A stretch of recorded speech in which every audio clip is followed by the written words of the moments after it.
अवधूत चिंतन श्री गुरुदेव दत्त श्री स्वामी समर्थ. हॅलो, मी Priyanka. Welcome back to प्रियंकाच ऑल कंटेंट. स्वामी समर्थ महाराजांची जी नित्यसेवा आपण करत असतो त्यामध्ये आपण श्री स्वामी चरित्र सारामृत या ग्रंथाचे दररोजचे 3 अध्याय पठण करणं, काहीजण 6 अध्याय पठण करत असतात. त्याचप्रमाणे आपण 11 माळी श्री स्वामी समर्थ या षडाक्षरी मंत्राचा जप करतो आणि 11 वेळा तारक मंत्राचा जप करत असतो. तारक मंत्र हा स्वामी समर्थ महाराजांनी स्वतः आपल्या भक्तांना दिलेला अमृता समान असा प्रसाद आहे, जो भक्तांनी एकदा जरी श्रद्धेने म्हटला ना तरी तो भक्तांना तारून नेत असतो. स्वामी समर्थ महाराजांचा अत्यंत प्रिय असा तारक मंत्र हा भक्तांना प्रसाद स्वरूपी महाराजांनी दिलेली एक देणगी आहे. जेव्हा एखादा भक्त मनापासून आणि श्रद्धेने हा तारक मंत्र जप करतो तेव्हा त्याच्या सर्व अडचणी महाराज पाहतात, त्याच्या सर्व इच्छा महाराज पूर्ण करतात, त्याच्यावर असणारी सगळ्या वाईट गोष्टी महाराज काढून टाकत असतात. तारक मंत्रामध्ये इतकी शक्ती आहे की तारक मंत्रामध्ये आपल्या प्रत्येक भक्ताला तारून नेण्याची शक्ती आहे. आता तुम्ही म्हणाल की तारक मंत्र म्हणजे नक्की एवढं काय आहे किंवा तारक मंत्रामध्ये एवढं काय आहे.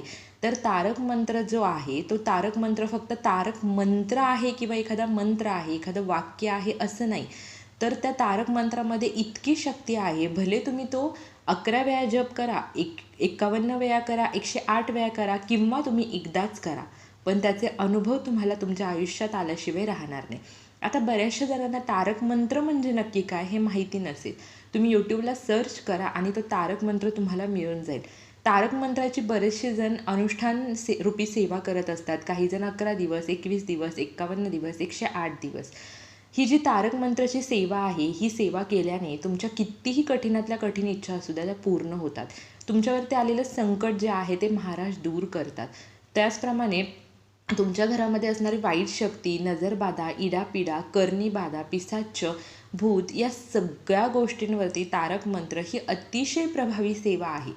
पण तारक मंत्र आपल्याला कसा म्हणायचा आहे? उगीचच आता आपण 11 दिवसाचा अनुष्ठान करतोय आणि आज मला तारक मंत्र म्हणायचा आहे, 11 वेळा म्हणायचा आहे, मी एकदा बसले पटपट 11 वेळा म्हटलं झालं माझं, असं म्हणून काहीच उपयोग होत नाही.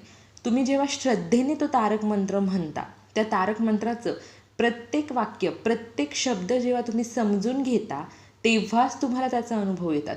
आपण उगीचच म्हणायचं म्हणून फास्ट म्हणतो आणि झाला आपला तारक मंत्र. मग आपण म्हणतो की मला तारक मंत्राची प्रचितीच आली नाही, मी अनुष्ठान तर केलं, 11 दिवस केलं, 11 वेळा म्हटले, पण तरीसुद्धा मला अनुभव आला नाही. कसा अनुभव येईल? जर तुम्ही नुसतंच म्हणायचं म्हणून तुम्ही सेवा पूर्ण केली तर त्या सेवेचा तुम्हाला कधीच अनुभव येणार नाही. तुम्ही महाराजांसमोर बसून एकदाच तारक मंत्र म्हणा, पण श्रद्धेने म्हणा. प्रत्येक शब्दाचा, प्रत्येक वाक्याचा अर्थ तुमच्या नसानसामध्ये भिनू द्या की नक्की या वाक्याचा अर्थ काय आहे. प्रत्येक वाक्यातून तुम्ही अर्थ समजून घ्या, तेव्हा तुम्हाला प्रचिती येईल. आता तारक मंत्र नक्की कोणता? तर बघा, निशंक होई रे मना, निर्भय होई रे मना, प्रचंड स्वामीबळ पाठीशी, नित्य आहे रे मना, अतर्क्य अवधूत हे स्मर्तुगामी, अशक्य ही शक्य करतील स्वामी. जिथे स्वामी चरण तिथे न्यून काय, स्वये भक्त प्रारब्ध घडवी ही माय, आज्ञेविन काळ नाने इताला, परलोकीही ना भीती तयाला, अशक्य ही शक्य करतील स्वामी.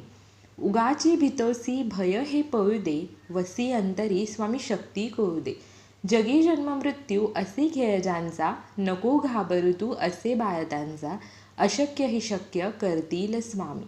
खरा होई जागा श्रद्धेसहित, कसा हुसितावीन तू स्वामी भक्त, आठव कितीत दिली त्यांनीच साथ, नको डगमगू स्वामी देतील हात, अशक्य ही शक्य करतील स्वामी.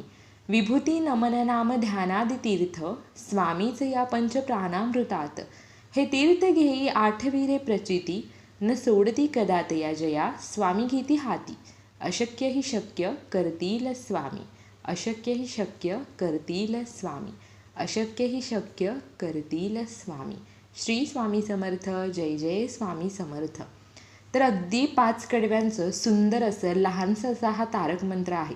तुम्ही फक्त म्हणायला सुरुवात केल्या तर त्या प्रत्येक शब्दाचा, वाक्याचा अर्थ आपल्याला कळतो आणि हळूहळू जेव्हा तुम्ही म्हणायला सुरुवात कराल, श्रद्धेने म्हणाल, त्याची तुम्हाला प्रचिती यायला लागते.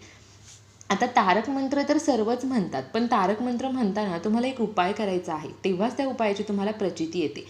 तुम्हाला एखाद्या इच्छापूर्तीसाठी एखादं संकट दूर व्हावं असं वाटत असेल आणि तुम्हाला तारक मंत्राची सेवा करायची, तुम्ही स्वामींपुढे बसा, तिथे दिवा अगरबत्ती लावा, स्वामींना मुजरा करा.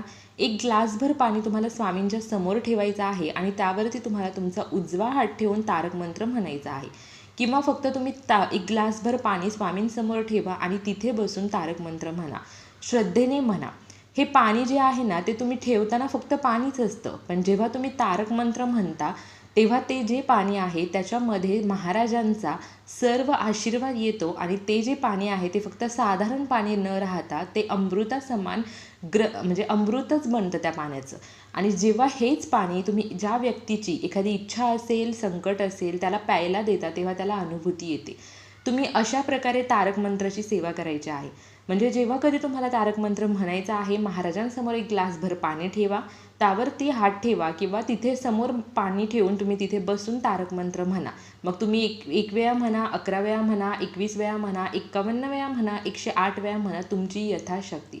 अशी सेवा जर तुम्ही केली तर ते पाणी तुम्ही घरातल्या प्रत्येक व्यक्तीला थोडं थोडं प्यायला द्या. घरामध्ये सगळीकडे शिंपडा, फक्त टॉयलेट आणि बाथरूम सोडून.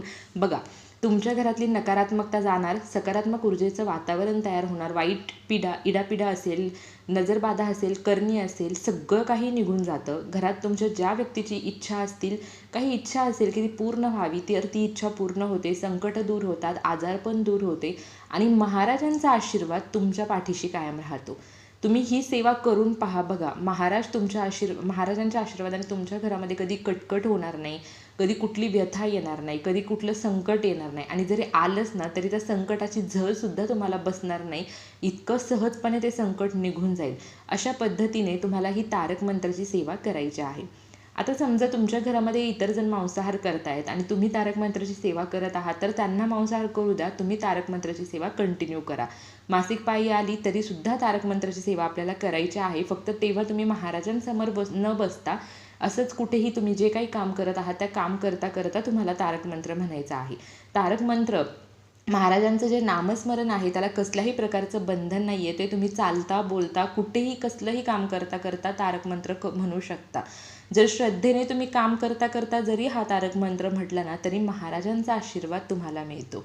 तर अगदी छोटीशी सेवा होती ही. झालेली सेवा मी महाराजांच्या चरणी रुजू करते. तुम्हाला हा व्हिडिओ कसा वाटला मला कमेंट्समधून नक्की कळवा. व्हिडिओ आवडला असेल तर लाईक, शेअर, कमेंट करायला विसरू नका. कमेंटमध्ये श्री स्वामी समर्थ जरूर लिहा. Shri Swami Samarth. Bless you all.